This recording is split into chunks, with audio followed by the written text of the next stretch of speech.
This is the Seven Figure Agency Podcast. Discover the strategies and techniques to grow a highly successful and profitable digital marketing agency with your host, Josh Nelson.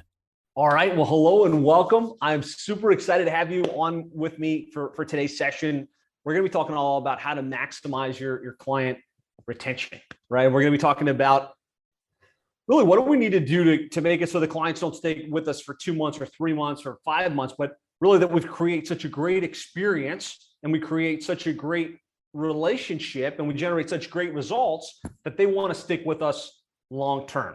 And that's really what we're after today. So just put long term in the chat if you're good with really thinking strategically about how do we stop focusing just on landing clients when we think about how do we build relationships and grow clients long term. Okay, so a lot of you guys posting in there for me. Thank you very much. Here's what we're going to cover on today's session. We're going to talk about the number one reason clients leave and how to address it, right? If you're familiar with what the number one reason is, you can really arrange your strategy to solve for it. I'm going to unpack the client retention model. We're going to talk about how to craft a world-class onboarding experience so that you can kick things off really, really well and really on the right foot. We're going to talk about what your reporting and communication flow should look like on a monthly basis and an ongoing basis. How to track retention rates. I'm a big believer that you can improve what you don't measure. So you need to know how to track it, and then you need to put a mechanism in place to track it on an ongoing basis so that you can actually improve it. I'm also going to share with you guys what some solid retention targets would be, because sometimes it's like, okay, I have no idea. Is 100% an idea? Is 90% idea? Like, what is the right target that we should be striving for? And so that's what we're going to cover. The challenge, as I see it, in running our agencies, as it relates specifically to client retention, is, let's face it, clients cancel, right? No matter how good we are as agency owners, no matter how great our pay-per-click strategy is, or SEO strategy is, or how nice we think we are and how great our relationships are with our clients, from time to time, clients cancel, right? And it's painful, right? Give me a 1 in chat if you feel like destroyed when a client cancels on you. I know in the past this has been like really painful for me. 1 in chat. Nick, yep. Linda, a bunch of ones. Yeah, and while today's session is about how do we change the dynamic and retain the clients as long as we can, the reality is clients are going to cancel, and it's kind of par for the course.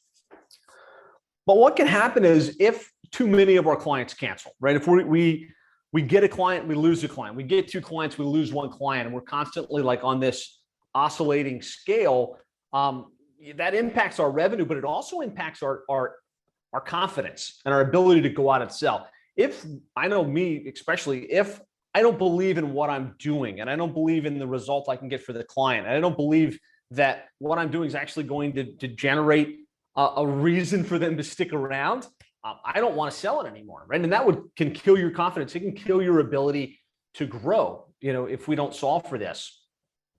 And the fact is, if you can't retain, you won't move forward, right? Some of us think we can outsell. Maybe we can just outsell the churn, but that's not a recipe for success. Because if you're following the way I teach, and kind of like what my model is we want to choose one vertical, whether it's plumbing or roofing or HVAC or dentistry. We want to position ourselves as the expert in that type of business. And then we want to like be the go-to player in that space. And that's great, because when you start to get proven results in a vertical, you can really grow quickly, right? You can really accelerate your growth. But the opposite can be true as well. In a small vertical, if you do a bad job and if you have clients canceling on you on a very consistent basis, you can very easily and very quickly burn your reputation in that same vertical and have the inverse outcome that you're after. So if we can't solve for this, if we can't solve for retaining the clients, getting them to stick around with us long term, you're going to lose your confidence in your ability to sell. You're going to lose your reputation in the marketplace. And you will not have a really successful business that you can build from. So I'd love to hear from you guys, especially those of you that have 15 plus clients. What are some of the biggest challenges, or what's the hardest part for you in client retention? Just in chat, or if somebody wants to unmute real quick. Let's see, like Anthony Romeo, I see you on here with your webcam on. What are some of your biggest challenges as it relates to retention? I'm going to ask you to unmute. I'm not sure if you can hear me. Hey, Josh.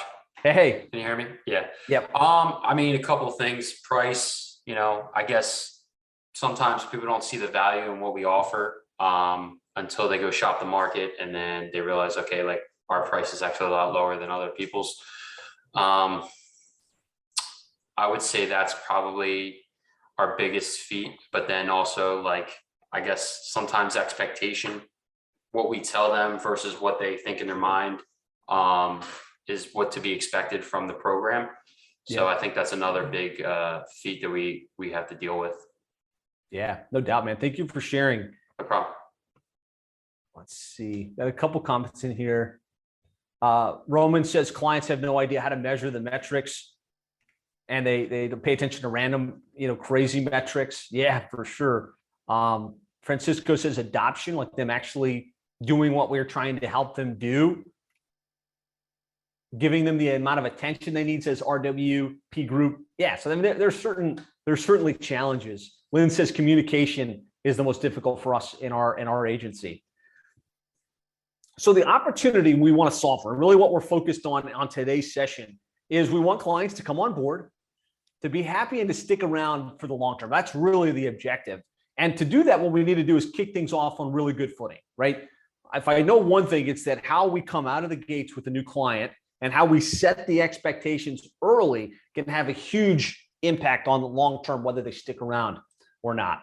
And we want to keep them on board with effective communication and effective reporting so that they understand what we're doing, what we're up to, why they paid $1, and ultimately serve the clients well, get them amazing results in the short and long term, and really grow our business. So that's the opportunity we're looking to solve for today. That's where we're headed.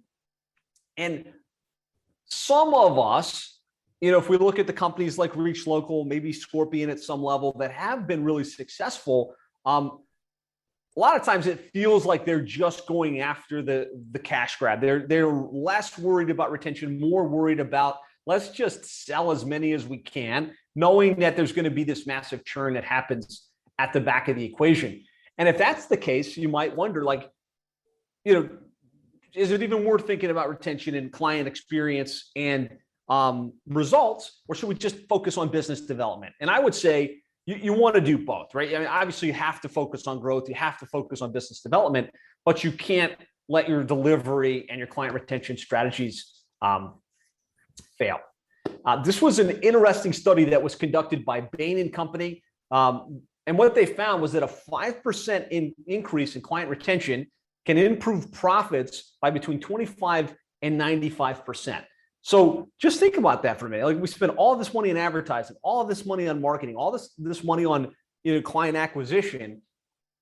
Our profitability can be significantly altered just by getting a little bit better in our delivery, a little bit better on our retention strategies. So I said at the beginning, I'm going to talk about the number one reason that clients leave and what we need to do about it. Would love to hear from you guys in chat. What do you think the number one reason is a client on a retainer-based digital marketing service cancels? I can kind of in my head think of what I think, what we hear often, but I'll share with you guys what the answer is here in a second. So we got lack of communication, says Chris. Savannah says perceived indifference. Lynn says indifference. Anthony says performance. Keith says they never wanted success in the first place. Eric says cost, not meeting expectations. Good. Studies indicate that the number one reason that a client will leave your service is actually perceived indifference, right? They're going to sign up because they believe you can generate leads and sales for them. They're going to decide whether they stay, whether are you able to deliver those goods or not.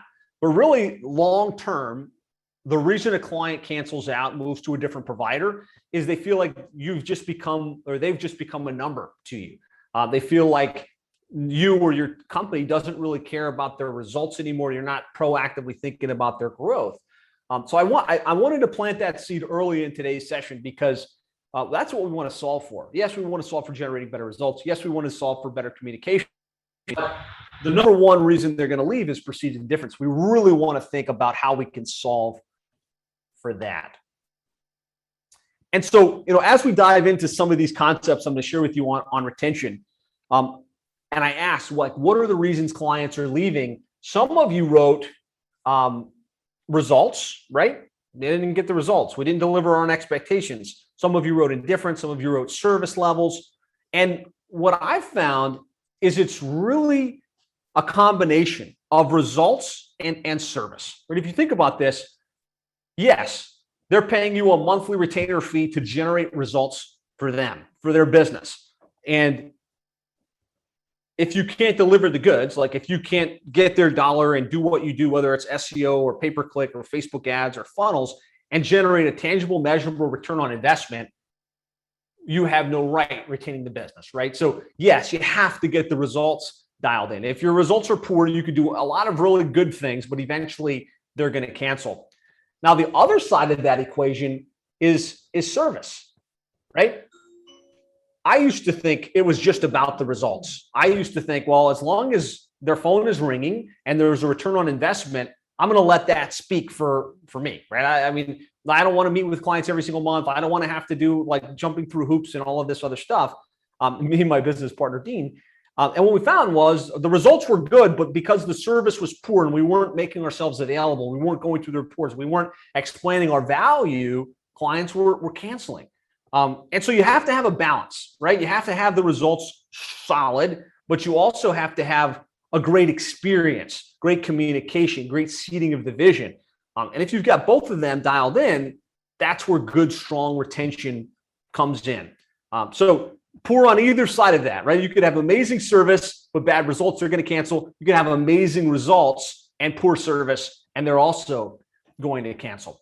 Just give me a one if that makes sense. Just kind of this concept of, yes, if we can improve retention, that's going to improve profitability. And if we can understand that it's neither just results or service, it's a combination of both.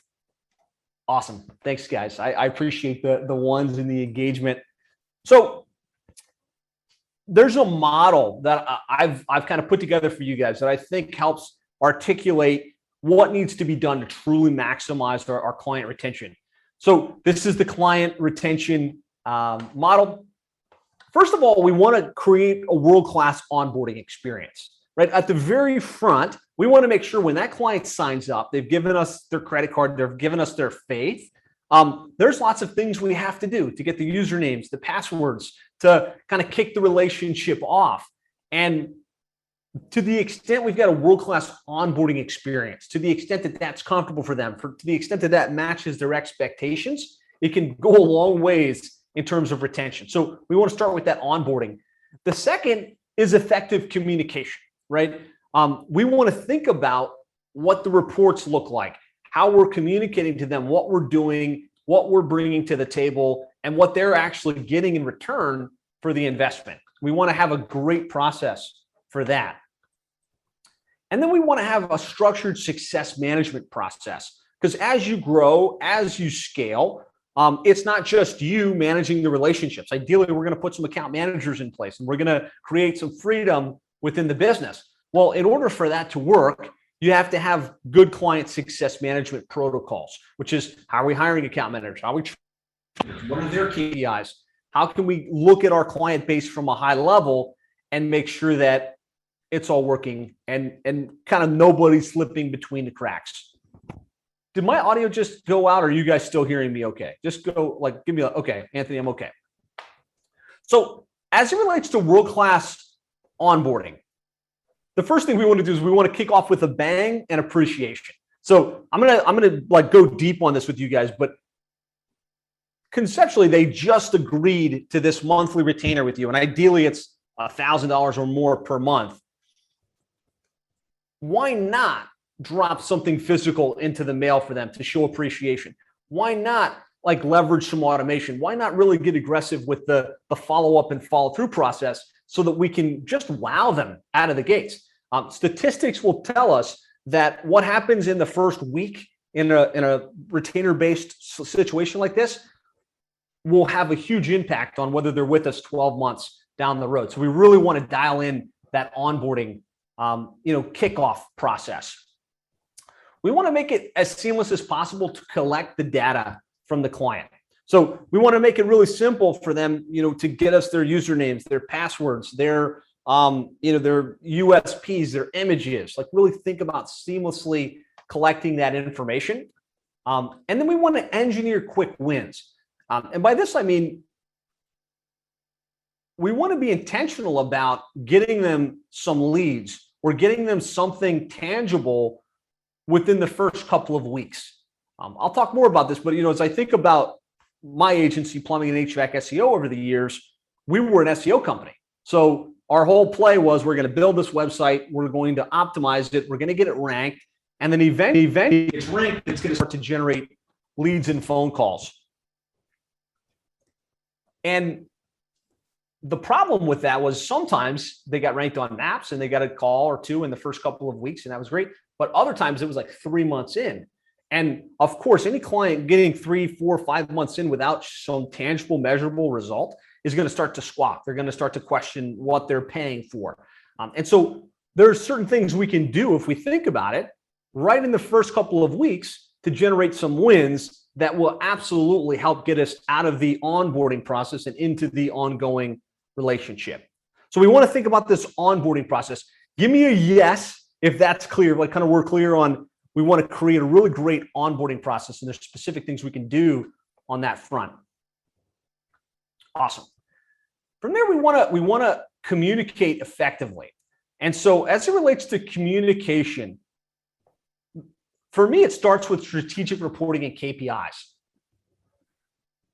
And there's lots of things we can report. We can report analytics, we can report keyword rankings, we can report click-through data, we can report, all kinds of metrics. But when I say strategic reporting, I'm going to suggest we kind of strip out all of the excess and we just get to the nuts and bolts of what the client wants, which is how much did I spend?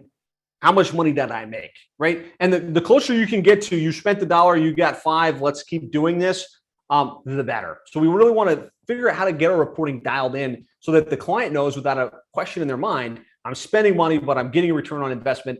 These guys are doing a good job for us. We also want to think about the meeting rhythm. Like how often should we be meeting with the client? What should those meetings be comprised of? What should we be covering? And really get that honed in, because I find some agencies don't meet with the clients at all. They're like, we're just going to go radio silent. We're going to do our work. The calls are going to go to them. The leads are going to go to them. Hopefully it's all working out on the other side. And then the client cancels, obviously, right? So we want to think about what that meeting ritual and what that meeting process should look like and really have that hammered in to our agency. And I think most important as it relates to effective communication is we want to see division. Outside of perceived indifference, I think the second reason a client leaves a long-term business relationship is because they don't see where you're going to take them next, right? And this happened to us a lot in our agency. Is the clients would sign up, we would do our thing, they would start to get results, they'd be happy. But in digital marketing, there's tons of competition. There's everybody and their mother that wants to sell them the next best internet marketing strategy. And so they'll look at you and be like, okay, what's next? And you're like, well, I built the website and I did the thing, and now you're getting all these leads. Like, let's just let it run. And when you get to that place with the client, they feel like their vision has surpassed what your vision is for them as a client. So you have to always be seeding the vision on these meetings with clients. Okay, here's where we're at. Here's what we've accomplished. And here's what's coming next, right? You want to train that into your account management process where there's always some new thing that you're bringing to the table that is the reason that, yes, the results are there, but that they're going to continue to stay with you long term. So that's the effective communication aspect. And then we want to think about success management. And this is the business side of client retention. First of all, we have to track our retention rates. right? I'm a big believer that, what you can't measure, you can't improve. And if I meet with 10 agencies and I ask, like, are you tracking your client retention and your client churn rates? Like 9 out of 10, they don't really know. They're like, okay, I'm not really tracking that. I think it's pretty good. And this is fundamental, right? We want to know what the formula is. We want to have a simple tracking mechanism for it. We should be looking at it on a monthly and quarterly basis and really know without question, here's where our retention is. Is it good? Is it bad? Is there room for improvement? What can we do? So first of all, we want to track our retention and churn rates.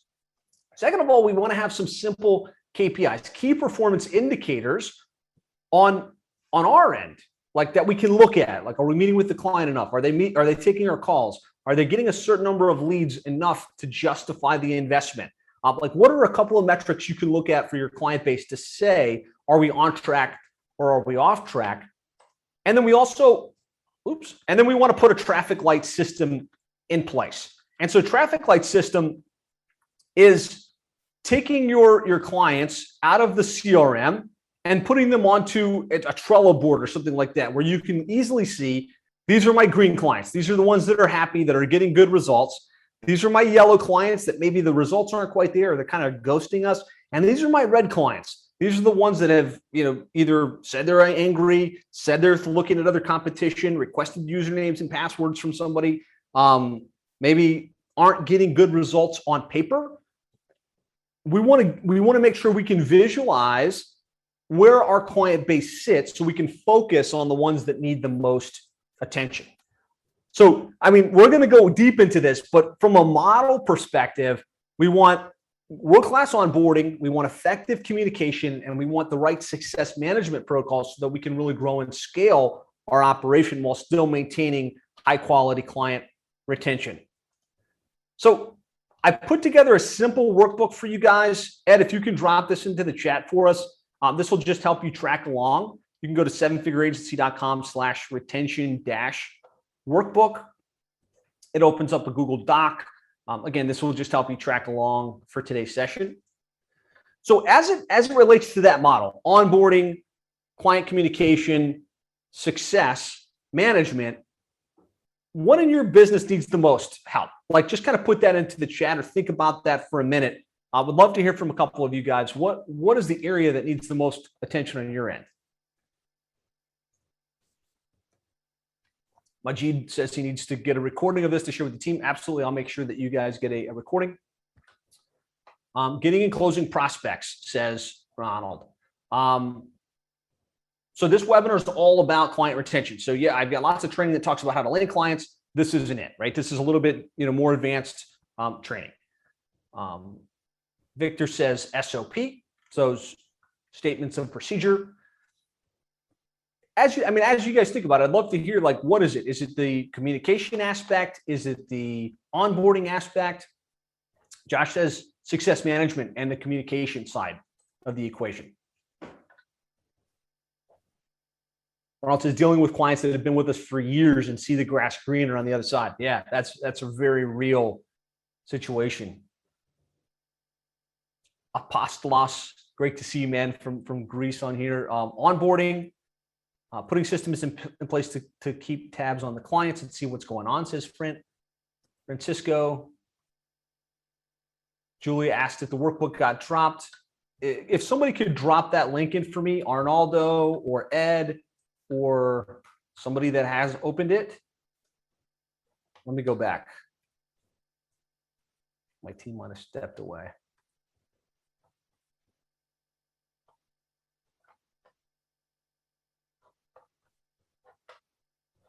There you go. Obina, you're the man. Simona, thank you very much. All right, the link is there. You guys can grab it. Again, that's really just to help you track along. We won't be like doing a lot of workshop type stuff today. Oops. Session. Okay, so let's get into it, right? We've talked about the model. We've talked about the high level. Now let's get into the specific applications of this. So we talked about world-class onboarding and wanting to make sure that we come out of the gates strong. What I'm going to recommend is we want to welcome with a bang and appreciation. So what that means is they signed up for $1,000, $2,000, $3,000, $5,000 a month retainer fee. Almost every agency on the market basically either has them fill out a credit card authorization form or they take it over the phone and they get an email of some sort that goes out. Okay, here's your onboard form. And maybe there's a launch call that happens after that. You can stand out significantly if you send them a thank you note in the mail, you drop them a welcome basket, you have a custom box built that you can send to the mail to say, welcome aboard, you've made the right choice, you're in great hands. And so I want to encourage you guys, just kind of bake that into your process, something to show appreciation, like within the first week, that they get physically in the mail. A digital gift card is completely different than a welcome basket that has like goodies inside of it. Very rarely today do we receive things physically in the mail, and it goes an extremely long ways. So think about adding that to the process. Number two is we want to make sure that we capture all of the details in a seamless fashion. I don't know about you, but in our case, we've got a lot of stuff we need to get. We need access to the domain. We need access to the Google My Business. We need to know what their correct name, address, phone number is. We need pictures of them, pictures of their team, pictures of their trucks. We need to understand what their unique selling proposition is. And you know, there's only a handful of ways that we can get that. We can send them a Google Doc. We can get on the phone with them live. We can send them a web form. What you want to think about and what you want to make sure that you do is that you make it as seamless as possible. So they don't feel like they're spending 2 hours filling out a cumbersome form, or they don't feel like they're jumping through tons and tons of hoops. And so what I'm going to recommend is a simple multi-step form followed by a live conversation. I think the big mistake a lot of agencies make is they just want to send the form and leave it on the client, where there should be a combination of the two. We want to make it as easy as possible so that we take the weight off of their shoulders and put it on ours and on our team. Oops. The other thing we want to do is we want to map out the first week, like experientially.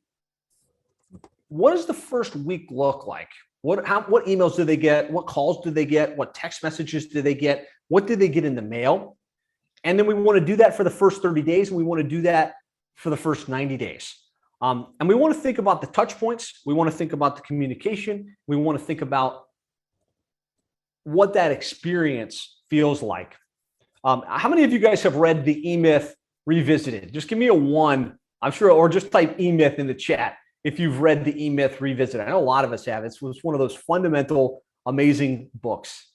Landon says E-Myth. Yeah. If you haven't read it, I do recommend you go check it out, by Michael E. Gerber.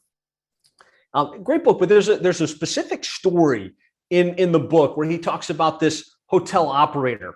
And this hotel operator has choreographed an experience where when you walk in, they know your name. And then when you go to your room, they've got it like all set up with your stuff and it's lit. And the owner of that hotel spent a lot of time thinking through every single step of not just like their process, but the experience from the customer's point of view. And that's what I want to encourage you to do, is just get really intentional about what that experience feels like for your customers and for your clients. And then we want to engineer those quick wins. When we think about whatever it is, if you do Facebook ads, if you do SEO, if you do website development with SEO, whatever it is, we want to think about how we can give them a tangible win in the first couple of weeks, right? If you're in a place where you're going 60 to 90 days, we're planting seeds, don't worry, it's going to generate results eventually. That's going to open the door to lots of churn. But if you can engineer, like, hey, look, we're going to get a lead or two within the first couple of weeks. We're going to set specific things up that they get to feel and touch early. We can engineer a process where they're excited, they see what's happening next, they're seeing the activity, and they're more likely to stick around for the long term. And number 5 is we want to communicate every step of the way. Some of us have really good onboarding processes. Like we got these long checklists, either in Teamwork or in ClickUp or something like that. And we land the client, we get the access, and we go to work, right? But sometimes when we go to work, if we're not checking in with the client and telling them, hey, we just did this, hey, we just did that, hey, here's something we updated, what do they feel like? That's right. They feel like you ghosted them, like you just went radio silent. And if they get that feeling, especially in the first 30 to 60 days, they're extremely high probability to lose confidence and cancel. So think about the little things that you do for your clients. Like, say you set up a call tracking number. Let's say you set up a landing page. Let's say you design a comp for their site. You order some content. There's no reason you can't send that to them and let them know along the way. And when you do that, you go from ghosting them to like almost where they feel like this is over communication. It's a little obnoxious. Right? I'm excited about this guy, but wow, either their account management or their team is just so, they're sending me so much. I'd much prefer to see you on that side of the spectrum than they went radio silent on me. Give me a 1 in the comments if this is making sense and we're kind of clear on these 5 keys for the onboarding process. Excellent. So let's look at this. Let's get to work on kind of how this works and how we can get this set up. So we want to map out that first 7 days, right? We want to map out the first 30 days, the first 90 days.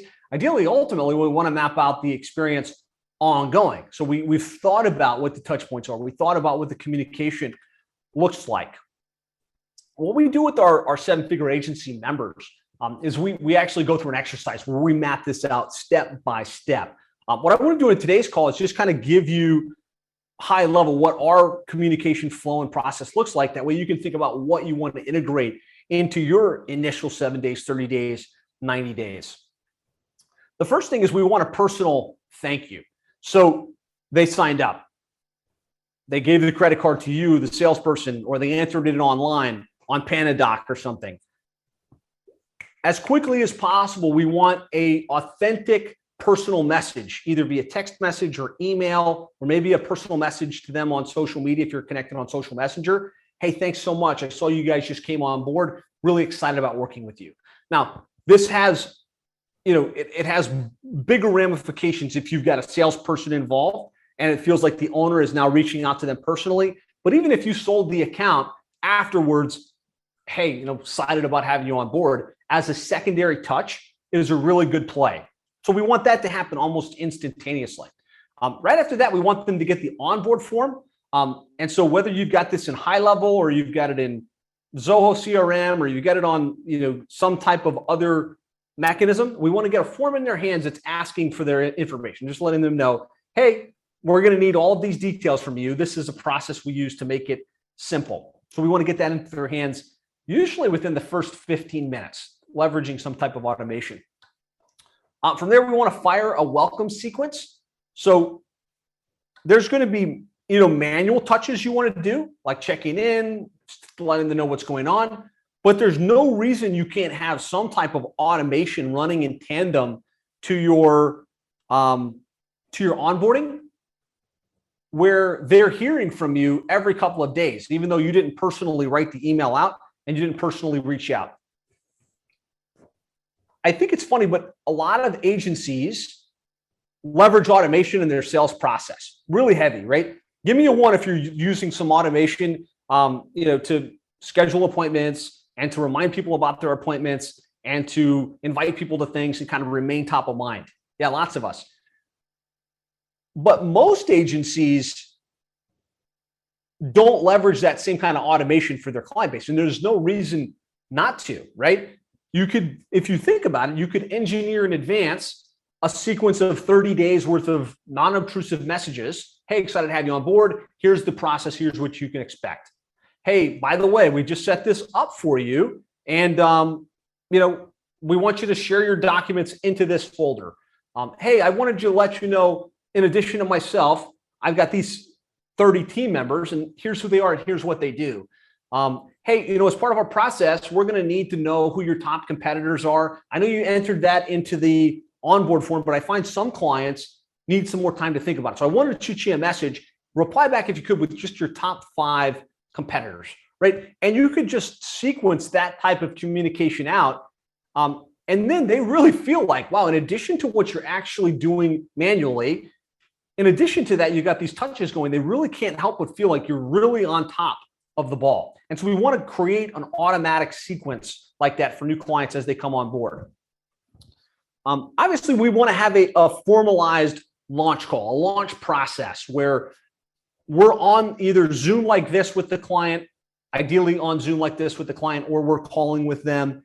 And it's not just about usernames and passwords, but it's getting to know them, setting the expectations, reselling the experience and what we're up to and where we're going with the relationship, gathering the usernames and passwords, oftentimes seeding what we need them to do on their end, getting us pictures, maybe rating outcomes of leads and calls, meeting with us on the monthly basis, giving us feedback as we check in along the way. If we engineer all of that into our launch process, we can really tighten up long-term expectations, but impress them, because so few companies have taken the time to engineer a thoughtful and meaningful onboarding process.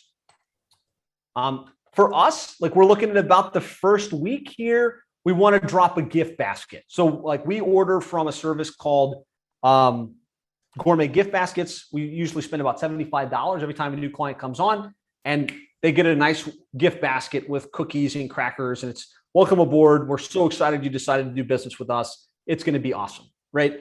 And I just want to hear from you in comments. If you signed up for an agency and they dropped the welcome basket and they had this welcome sequence and they had this great onboard process, give me a yes if you feel like you'd be pretty impressed. You'd be like, okay, we're in good hands. Like, this is a company that's paying attention to the details, and confident we're in the right place.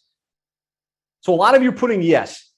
Give me a 1 if you can do this stuff, right? If, like, just putting these little elements in place, you can do it and it will absolutely improve your long-term retention. Excellent. Okay, good. So let's say that's our first week. We also want to engineer kind of experientially what's happening on their end and where we're at.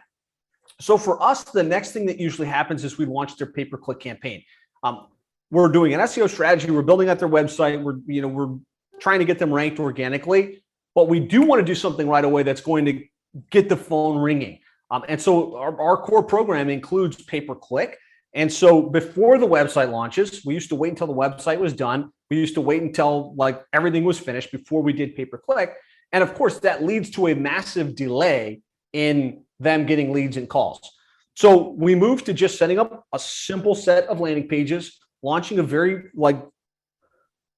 basic pay-per-click campaign as quickly as possible so that we can start to drive some traffic and drive some calls. If we can get them a lead within the first 2 weeks or 2, they're starting to feel like, hey, look, experientially, this is great. And I'm already starting to see the fruits of their effort. So whether it's launching their pay-per-click campaign, turning on their Facebook ads, doing a database reactivation campaign, we want to engineer a win sometime within that first 2 weeks. For us, we know there's tools that we set up. We set up review tracking for them.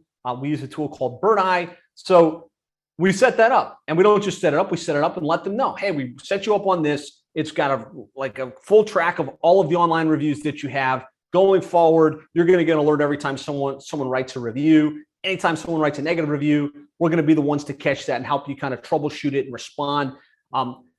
It's not a financial win, but it's an outcome they get excited about. So think about those types of things you implement for your clients, and don't just go set up the username, password, and activate it. Think about how you can make an experience out of it for the client so they feel the impact of it and they know about it.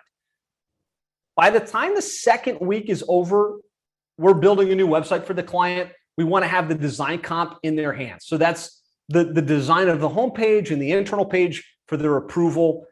Again, a lot of this came from trial and error. A long time, we would just build the website on the fly. We'd get into WordPress and start building.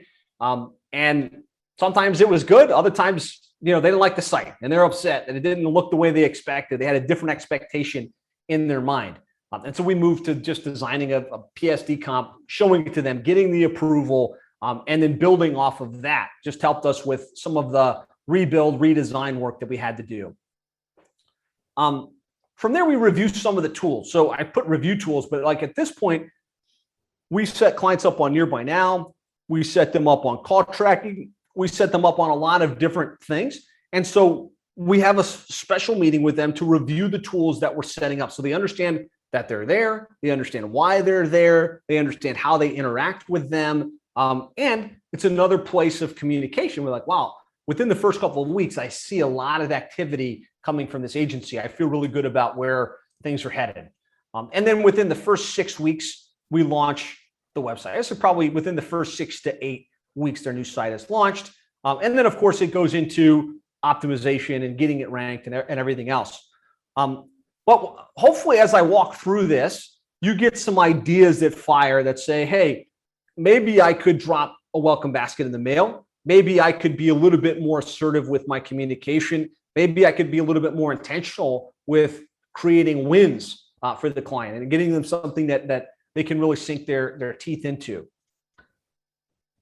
So some visuals on this, just as a point of reference. Personal message from me goes out, hey, wanted to send a quick note. Thank you for your business. We're excited to have you on board. Look forward to working with you to take your marketing efforts to the next level. I will usually also have my team reach out to them on social media as me with a quick personal message. Hey, welcome aboard. Super excited about working with you. Don't just use email. I guess that's the point I want to hammer home. People are more apt to see a text message and a Facebook message or a LinkedIn message than they are an email. So they're expecting an automatic email. They would not be expecting a Facebook message to come from you as the owner. This is what the onboard form that we use looks like. There's a video. Welcome aboard. We're so excited. Here's what we're going to do. Next thing we need you to do is fill out this onboard form below, enter your company details, and we'll kick things off.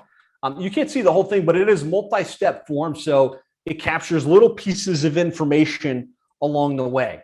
We do this in a high level. You could use any variety of survey platforms to do something similar. You just want to make sure that you're making it easy to capture those details. A lot of automation happens once that's filled out.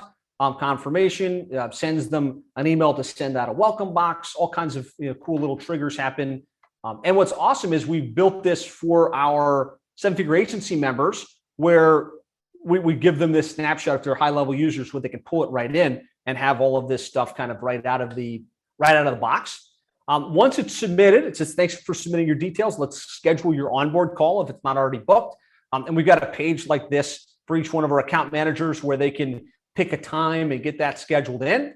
And then that onboard form also triggers the new client welcome sequence, which is like that series of emails I was talking about, where we're saying, hey, we set up this welcome box for you. Hey, this is our process and what you can expect in the next 90 days. Here's our account management team that's going to be working with you. Here's our mantra, all 10. Like, we want every client to give us a 10 out of 10 on their experience. Here's a quick tour of our operation of the different departments.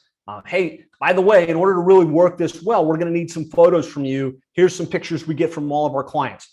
And you can see these are spaced out, every other day, every 3 days or so. And it's just things you would normally ask for anyways, but it gives you the ability to really dial that out in advance. I'd like some feedback, because this is the first time I'm sharing this information kind of publicly like this and in this way. Give me a 1 if I'm getting too into the weeds. Give me a 2 if this is helpful and you're like, okay, I like seeing the specifics and kind of thinking through. Okay, good. I'm getting 2, so that's good news. Awesome. Okay, so yeah, I mean, you can create a sequence like this. We did it for years in Infusionsoft. At this point, I should update the screenshots. It doesn't look as cool in high level. So all these messages come out of high level. And what's cool is we can mix it up between email, between text message every now and then, and tasks that have to be done by the team. So you want a sequence like that. And then we send out a welcome box, which is a custom designed box that's got tchotchkes in it and things like that. So if you think about it, they've signed up, they've met their account manager, they've gotten this onboard form with a video on it that's very professional. They received a welcome box. I mean, they received a a gift basket. By about the second week, they get this custom box, and it's branded. And like some people like branded stuff, some people don't. But it just creates this professional experience. Like, wow, man. I have not seen any other agency do this from the client perspective, and so they're like, wow, this is super impressive. And so we send them a little mug and a squeeze ball, kind of things you would potentially give out at a trade show, a custom plumber SEO shirt, a little binder. We invest about $75 in this box and we get it shipped out. This is another cool thing we do for our members. We have a swipe and deploy new client onboard box. So like the design of the box, all of the materials down to like the exact links on where to get it. We give this to our 7-figure agency coaching and mentorship clients. And then we've got our launch call. So that conversation that we either have or our account manager has, we want to have a great thought out document. And so we call it our new client launch call. It's about 8 pages, but it just guides you through the key information you want to gather. And it's really important on this. Some of it they're going to submit, right, through the form. Others of it, people get stuck, like especially if it relates like to their domain or maybe access to their Google My Business. And if you don't hop on the phone with them and help them troubleshoot that, it can delay the process by weeks, if not months. And so you want to train your team that like, this is the flow of this conversation. This is the objective. These are the things you want to get. And you want to try and troubleshoot as much as possible in this initial conversation so that the client isn't going to get delayed trying to get the stuff into you. And so there's a little picture of our welcome box. The other thing we do, this is secondary. We have a launch process and then we go to ongoing account management, which means sales guy sells the client. Then the new client launch coordinator manages the launch process. This is usually the launch process is the most tedious. It has the most things going on. Usernames, passwords, understanding their business, getting their website set up, getting their campaign set up, making sure they understand tracking, right? And then they go from that launch coordinator to the account manager that's going to meet with them monthly and go through the reports and keep them on board. And we found there was a little bit of a disconnect between that transition, right? They were happy with their sales guy, and then they went to a launch coordinator. And now they're with an account manager. And so we created a little custom coffee box that we send out that is very unique to South Florida because we're in Miami. So it's got Cuban coffee in it. It's saying, hey, I'm Johnny, your new account manager. I'm excited about working with you. I wanted to send you this gift. And there's a formal launch process as part of that. And if anybody's interested, the service we use to send out the welcome basket is this gourmet gift basket. It's been using them for going on 10 years now. And it's this kind of thing, $75 or so. It's not about the goodies that you get. It's just different that you're dropping something physical in the mail that they haven't really experienced in a lot of cases with other people that they've chosen to do business with.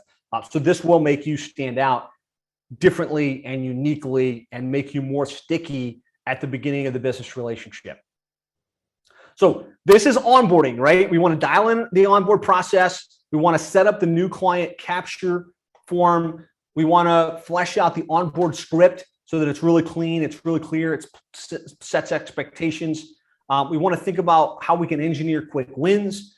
We want to send out that welcome gift, whether it's the gift or the welcome box or both. We want to roll out an onboarding sequence that sets expectations, that kind of automates some of that communication early to create that sense of really, really over communicating.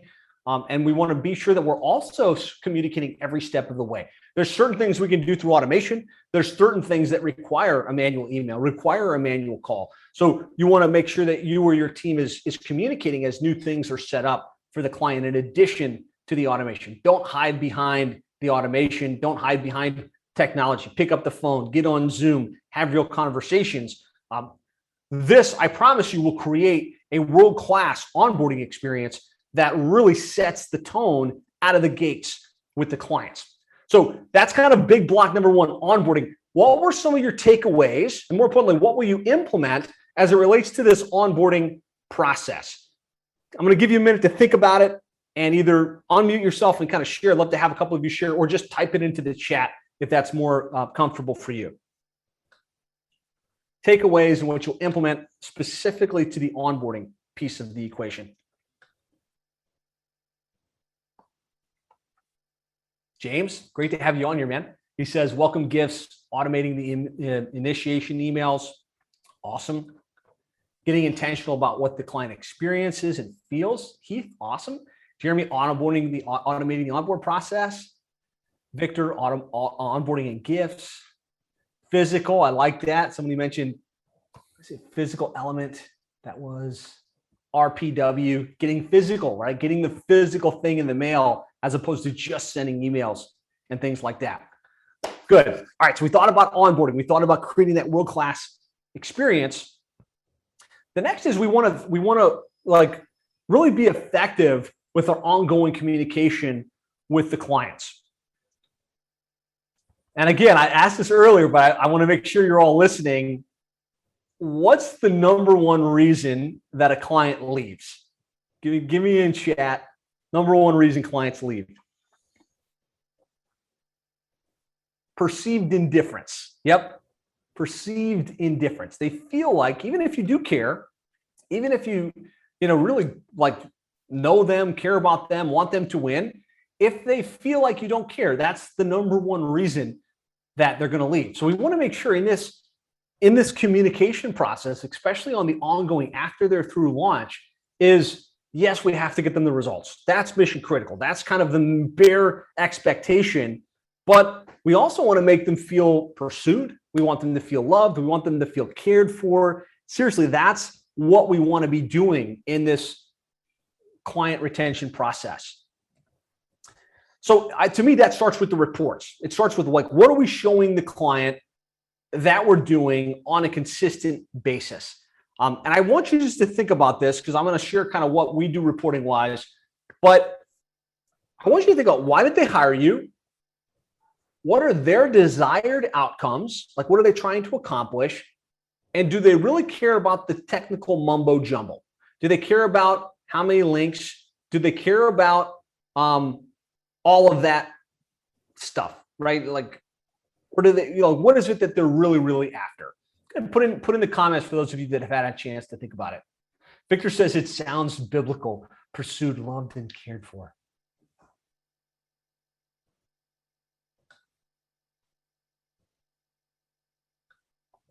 So to me, what they care about, what they're after is, how much did I spend? How many leads did I generate? And what's my ROI, right? I used to meet with the clients every month and I would go over their analytics. I would have a 17-page keyword report that showed their rankings for everything. I'd have a list of all the activities and the blog posts. And they really didn't care, right? They know that your responsibility is to do certain things. And some of them do want to get into the details, but for the most part, they just want to know, how much did I spend? How many leads did I generate? Did I get return on investment? If there's a return on investment, let's keep going. If there's not, what are you doing to change so that it can get where I need it to go? Otherwise, just keep pressing forward. So in a lot of cases, less of the right kind of KPIs, less of the right kind of reporting is more. Is more in terms of how the client feels about you. It's more in terms of the actual retention rate with the clients. So this is what our report looks like today. And you can do this. We use NinjaCat for this, but you can do something similar in Google Data Studio. You could do something similar in Agency Analytics. We went from like tons and tons and tons of metrics to how much did you spend? $5,671, management fees and pay-per-click and all of that stuff. How many leads did we track for you? And that's like tracking their phone calls and their web forms and stuff. And then what's your average cost per lead? $11.27, right? This for Nick Sco Plumbing is a slam dunk and he's super happy, right? He's a plumbing company in Mason, Ohio. 167 from organic, 100 from pay-per-click, 221 from Google Maps, 16 from web forms for 503 leads. when you can show your clients metrics like this, they care less about all of the data. And yes, you should be doing work and you should have activity. And you should be able to show them what you're doing. But the bottom line is what they want is the outcomes. Yeah, this is a monthly report. They average about 500 to 600 on any given month.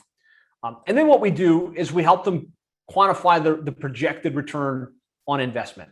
So 500 leads at an 85% close rate would be 428 qualified leads, 428 qualified leads at an 85% sale rate in the field. And they give us these numbers and we plug them in formulaically. That'd be 363 booked jobs, 363 booked jobs with 75% of your technicians converting in the field, 273 actual closed jobs. 273 closed jobs with a $450 average transaction value gives us $122K. $122K on your $5,671 investment is a 21-time ROI. And so if you're Nixco Plumbing and you can clearly see a 21-time ROI based on these metrics, it is a perfect no, but it gives you an idea. You feel pretty good about the money you spent, the results that you're getting, and where it is that we're headed next within the business relationship. Now, I understand this format doesn't work for all of us because we're all in different verticals and different niches, but the concept of simplifying it, getting it to the key thing they want to know, how much did I spend, how many leads did I generate, can have massive ramifications in terms of your retention rates. Give me a yes in the comments if that makes sense. If you feel like you can model something similar and maybe take some of the excess out of the equation in terms of your reporting. Awesome. Good. So for me, strategic reporting means we're going to lead with the key performance indicators, right? Which is what those leads are and kind of what the results are. But we also want to have the data as well, right? We should be running a ranking report. We should have Google Analytics. We should have the Google Ads and Facebook data if we're doing that for them. But we don't have to cover that with them every month. We definitely don't need that to go to them automatically in a monthly report. We should just have it in the event that they're like, hey, you know what? We want to dive into the details. We want to look at this closer. What we have is a report like this that goes out every month automatically on the 9th of the month. And then the client account manager checking in, say, hey, I want to jump on a call, review the report with you, answering your questions, and let you know what we're up to next, right? And then we know what the rest of the data is, but this is the key information that they see. And that makes them feel like they're getting a good return on investment because they are, right? And for most of us, and I expect this to be the case for all of us, we know how to do digital marketing. We know how to make it rain for the client. We know how to generate consistent, measurable results. We just have to make sure that we're communicating in a way the client understands and perceives the value of the outcomes. Jay says, is that for ad spend or all services combined, website SEO? So that we basically take their total spend. So that's our management fee plus whatever spend we had, that's their total investment. And that's how we break it down. And so that's the results, right? We're trying to communicate the results for the client. But the reality is that results alone don't ensure retention. We go back to that balancing act. Yeah, we have to have good results, but if the service is bad, they're going to leave anyways. Heather asked, what are your strategies for differentiating organic versus paid on the website? So you can do this in most of the call tracking platforms. You would just have a dynamic number pool where, and you kind of use number swapping, where if they get to the website organically, it serves one number, and so we can track organic. If they get to it via paid search, you just set up the programming where it shows a different call tracking number, and that's how you can differentiate what came from where. And if you want more help with that, we can definitely help you walk through it. But yeah, you want to be able to show your client where their calls are coming from, what their return on investment is. Again, it's not just about the results, it's about communication. And so if we think about our client communication process, what we ideally want to do, right, in most cases, is we want to at least do one monthly review with the client every month, right? Especially if you're charging less than $1,000, maybe it's different, but if you're $1,000 or more, just make it a benchmark that you or somebody on your team is trying to get on a Zoom session with them to review the report, to talk about the outcomes, and to paint the vision for the next 60 to 90 days, right? If I look across our database of seven-figure agency members and the ones that are growing consistently, the ones that have the best retention, this is what they do, right? They don't try and hide behind email automation. They don't hope that the client, no news is good news, right? Some of us, I've done it, right? So I can speak to it. We hope that if the client's not reaching out and they didn't ask for a meeting, I don't need to meet with them. So let's just let it roll as long as we can. That's a recipe for failure, right? Just be intentional about it, commit to do it. And I'd say commit to do it via Zoom type session, right? Do it on Zoom so they can see your screen. You can have a meaningful conversation. You can see each other. And when you do that, you're going to review the progress. You're going to review the rankings. You're going to review the analytics. If they want to, you're going to review maybe some of the calls. You're going to discuss what you need from them, homework that you need from them. So kind of put some stuff into their court. And then most importantly, like, here's the game plan, right? Here's what our team is going to do over the next 30 to 90 days. Here's what we're going to be working on. Here's why we think the numbers are going to improve. And that format works really, really well, right? You show up, you meet with them, you go through the stuff, they feel good, they see what's happening, and the relationship continues. Now, it's not lost on me that not every one of the clients wants to meet every single month.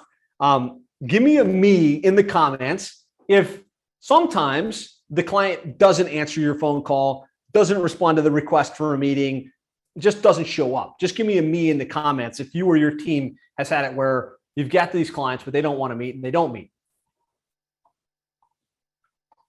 Jeremy, Christian, Christina.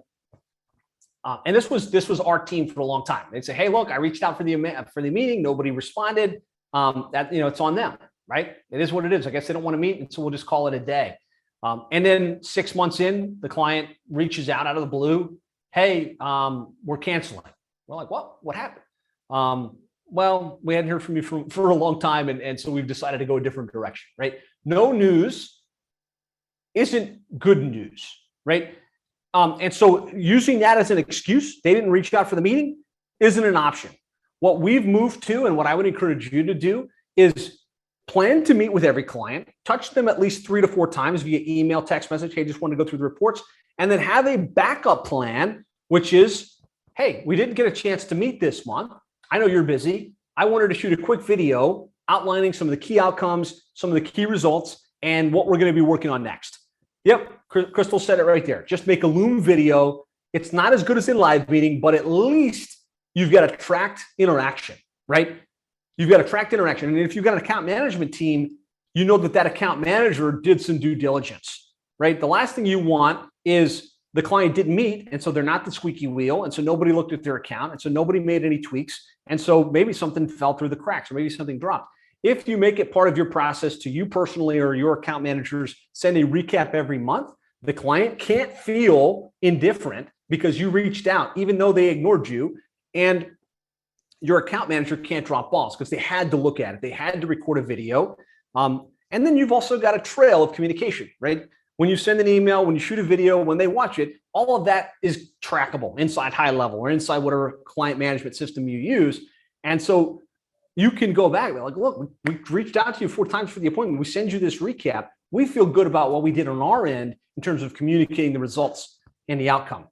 And then the last thing on ongoing communication is, remember, we want to seed the vision, right? The reason they leave is because they start to feel like the grass is greener or that they've gone as far as they can with your company. And so in those review calls, and this is a mistake our team made, a lot of times they were just reviewing last month. So last month you had this many calls and this amount of ROI, and no discussion about, and you told me your goal is to go to 600 calls. And so this is what we're going to do next, right? This is what we're working on. You have to constantly be seeding that vision. Otherwise you will get churned, even when you're knocking it out of the park for your clients.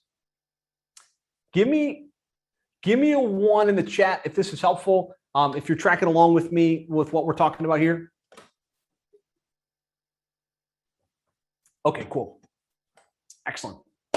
And so you do want to have an engineered monthly review call, either that you follow or that your team follows. Again, eventually we want to build an account management team that would do these calls for us. And so we've got what we call the ideal monthly review call, which is just the agenda and the process, the questions, the things that we cover in sequential order that we can train our team to follow to create a consistent experience. So I'd love to hear from you guys. What, as it relates to client communication, what were some of your takeaways? What were some of your implementation ideas that you'll take back and implement in your agency? Record reviews. Yep. For the MIA clients. Love that, Christina. Absolutely. See the vision in every call, says Victor. Absolutely. Good. Tie more to the vision and their goals and where they're headed as a company. So we talked about onboarding, right? And onboarding can take us a really long way. We get a great onboard experience. The clients feel good about it. That will take you a long way. Then we talked about client communication, what we're reporting, what we're doing on our communication rhythm to create like that feeling of a lot of these guys are with me. They know what's going on. They're working. They're creating value. The next thing we want to think about is client success management and really, thinking about managing client expectations from scale. And I want to talk a little bit about the account manager advantage. Here's the reality.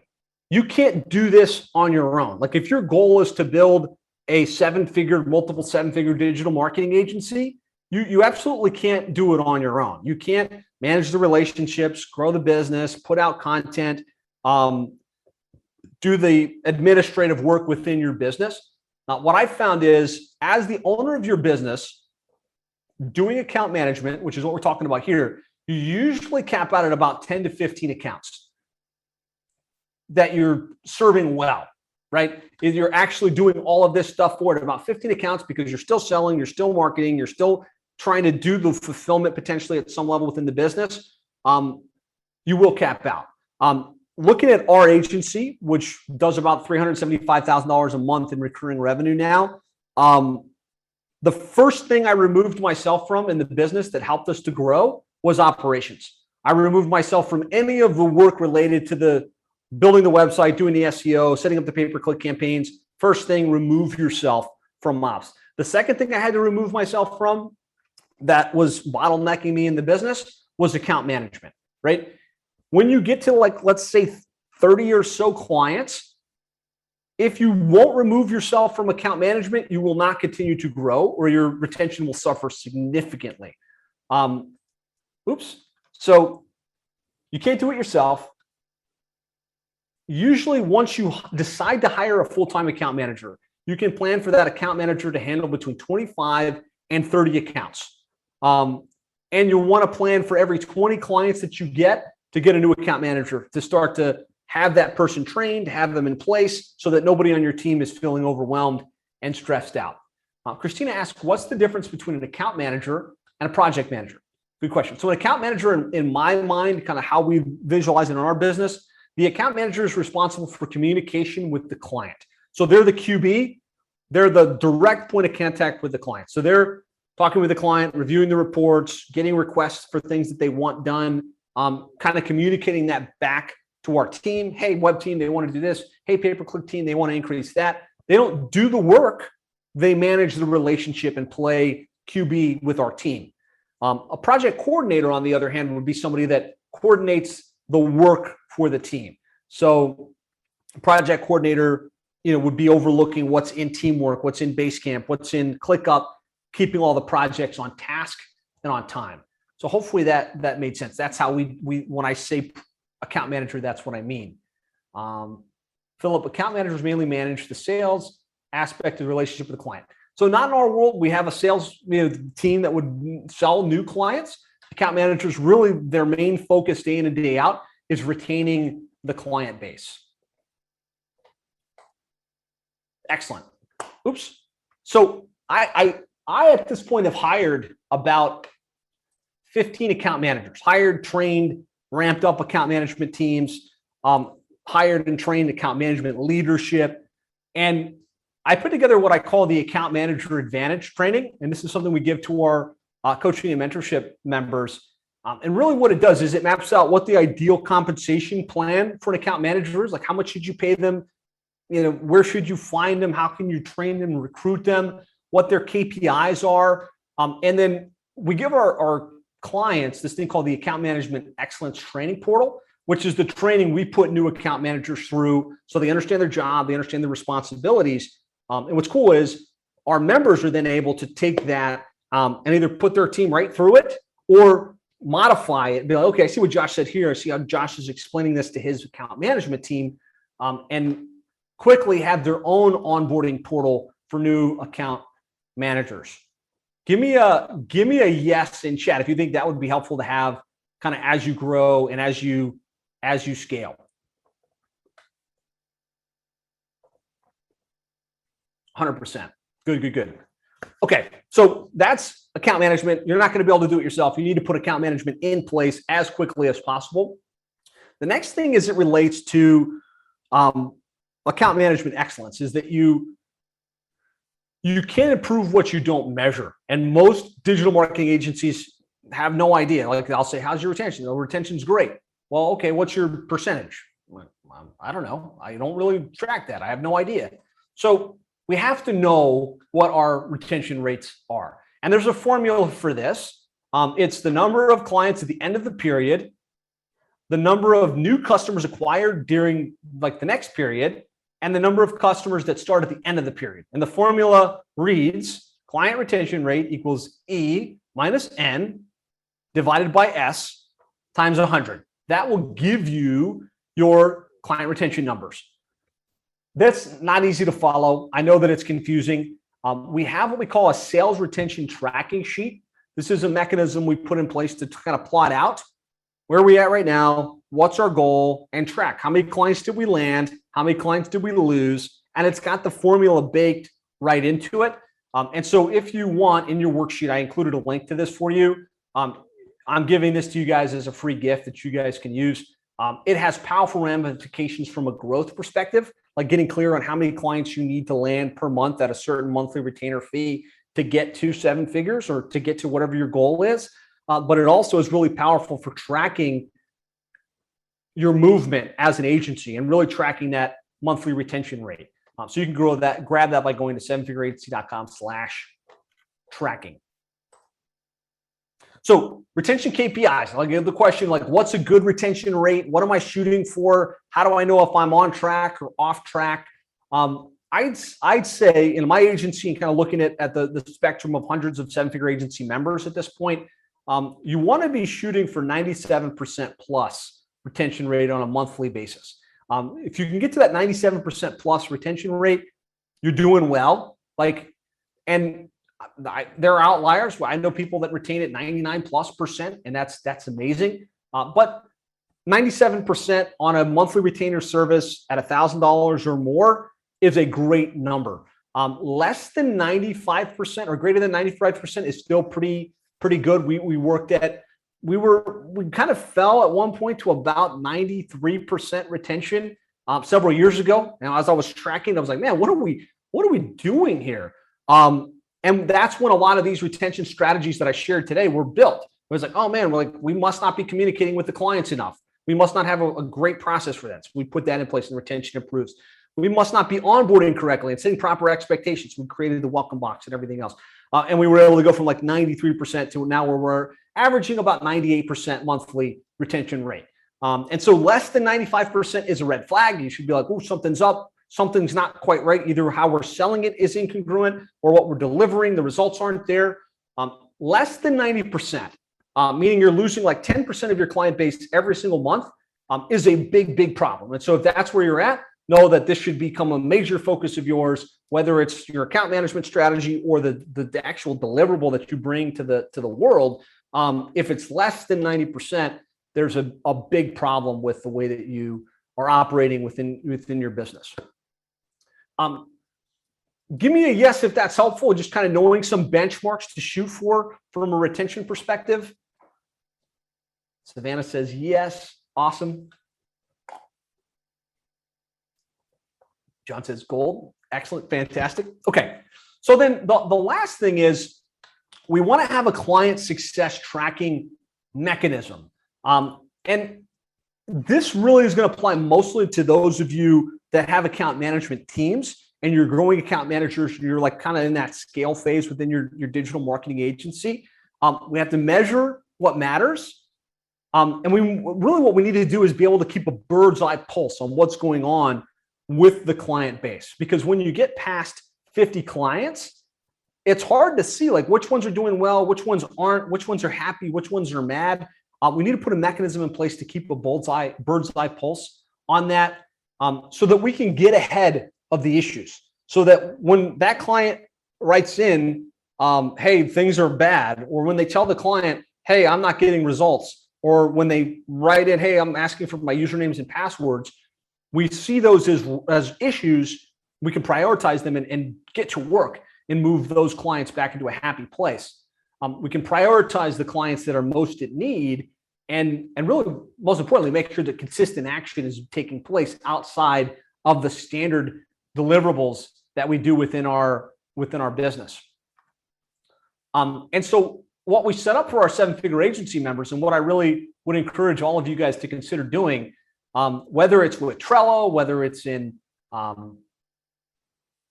Basecamp, whether it's in even high level, kind of rating your clients by green, red, and yellow. When we moved to this, it really helped me as the owner get a much clearer view of our client base. And so, ideally, you'd have the list of your greens. Like, so these are our happy clients that are getting good results, that are communicating with us on a monthly basis, and that are sticking, going to stick with it. We had no reason to believe these guys are going anywhere, right? And we want to know who are our greens. Our yellows are like, those are the clients that maybe the results aren't there. They haven't shown up for the last couple of months for their review call. Something feels a little bit off, right? And then our reds are those clients that are frustrated, that aren't getting results. It was clear that there's a problem in play. And so if you looked at this on a Trello board type system, you'd be able to see, okay, here's our new clients that need to be rated. Here's our greens, here's our yellows, here's our reds, and put a mechanism in place where your account management team, plus you or whoever's in charge of account management, is meeting on a weekly basis, looking at the clients in red and yellow, figuring out what are we going to do this week, either from a results perspective or a communication perspective, to move those clients back to a green state, right? I know for me, in the absence of having it in a board-based system like this, it was impossible for me to see what was going on, who was happy, who was unhappy. And it was just kind of like, all right, I hope we're doing well enough. When we started to get intentional in this way and really have it visible, we were able to take meaningful action every single week that really tightened up our retention. So as it relates to that whole process, what were some of your key insights as it relates to hiring account managers, as it relates to the KPIs, tracking your retention rates, and or having a tracking board-based tracking system to rate the clients? Some of the key insights, and more importantly, what will you implement on that front? Visualizing customers is key, says Jared. John says using an ABC grading system, tracking the key numbers and the key metrics. Excellent. So we kind of came full circle here on the client retention model, right? We talked about the world-class onboarding experience, the communication and the reporting that we're getting back to our clients with, the success management at scale within our account management process, and like all of the elements that go into that process. I went ahead and put together a action plan for you guys, which is in the last page of your workbook. It talks about onboarding and the things you want to do from an onboarding perspective. It talks about communication, things you want to dial in from a communication process, and the client success management aspects of what we covered. Give me a helpful in the chat. If you feel like this was helpful, you took away some insights, there's some things that you can definitely leverage from this. Lisa says helpful. He says implementing right away. Excellent. Good. So the good news is you've got the concepts, right? You've got the strategies that you can go back and implement. For those of you that are potentially interested in the 7-figure agency coaching and mentorship, which I've talked about a couple times today, obviously you know that there's a coaching and mentorship program that goes along with everything that I do here. We unpack all of this stuff for you, swipe and deploy as members. So within onboarding, there's this thing called the new client on-ramp, which basically gives you the sequences, it gives you the onboard form, it gives you the welcome box, swipe and deploy, everything you need, the actual onboard call that we train our account managers to go through, or that we did ourselves in our agencies for quite some time, to really make that onboard process as clean as possible. On the communication side of things, we have an ideal monthly review process, which is a document, as well as videos of like training of it, as well as videos of like actual recordings of monthly review calls. So you have an idea of how they should run, and the account management advantage, which is exactly how to hire account managers, train account managers, place account managers, get them to a place of productivity within their business as quickly as possible. If you're interested in learning more about seven-figure agency coaching and mentorship, I'll open up a little time here at the end for those of you that are interested to hang out and hear about. But this is what we covered, right? Today, main thing was number one reason clients leave and how to address it, right? And so just in chat, you guys should all know this because I hammered it at least 3 times. What's the number one reason clients leave?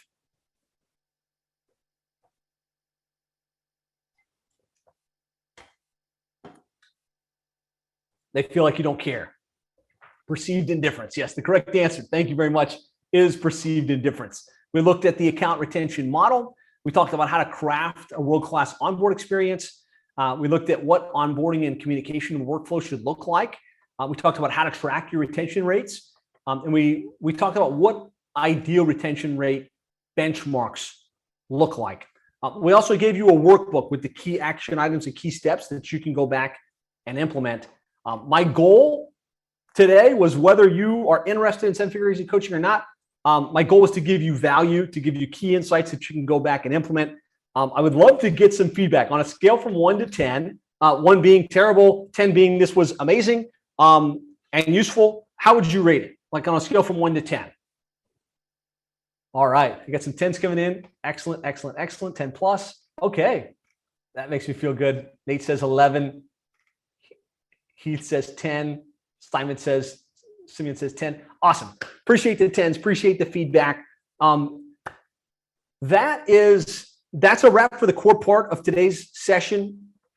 Again, I mentioned for those of you that are interested, there is a coaching and mentorship program called Seven-Figure Agency Coaching and Mastery, where we talk about how to land clients in depth, right? How to deliver results at a world-class level, how to retain the clients that you have based on what we talked about here with all of the swipe and deploys, and how to scale the agency, put the systems, procedure in place so you don't have to do it all yourself. If you're interested in hearing about that, it's completely optional. I'm going to stick around here. I'll give you like 2 minutes to drop off. If you're not interested, you're like, hey, I got what I needed today. I'm not interested in the coaching. Now's your chance. You can close the tab. Thank you so much for being here. It was great to share. If you're interested, hang around. Just stick around for like 1 more minute, and I'll walk through it with you.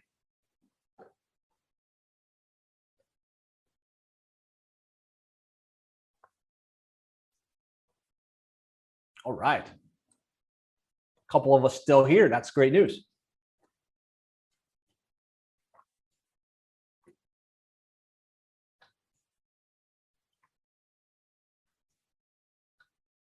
All right.